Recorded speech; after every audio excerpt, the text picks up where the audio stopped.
sound more natural in English. Alternative words for very. Do you say very a lot when speaking English?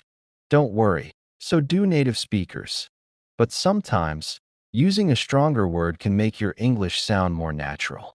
In today's lesson, I'll show you some simple but powerful words you can use instead of very to improve your fluency. Let's get started. When very is okay and when to switch first. Let me be clear. Native speakers do say very all the time. It's not wrong. But in some situations, a stronger word makes you sound more fluent and expressive. For example, instead of saying very good, why not say great or fantastic? Now, let's go through some common phrases where very is often used and see how we can make them sound more natural. Very good, great or fantastic. The food was very good. The food was fantastic. Very bad, awful or terrible. The movie was very bad. The movie was awful. Very tired, exhausted or drained. After work, I'm very tired.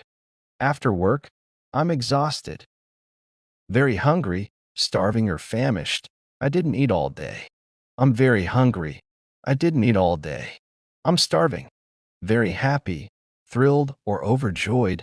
I was very happy to see you. I was thrilled to see you. Now it's your turn. I'll say a sentence with very, and you try to replace it with a stronger word.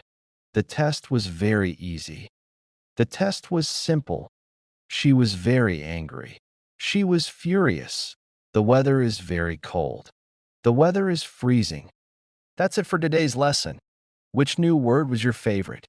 Comment below and try using it in a sentence. Don't forget to like, share, and subscribe for more English tips. See you in the next video. Bye for now.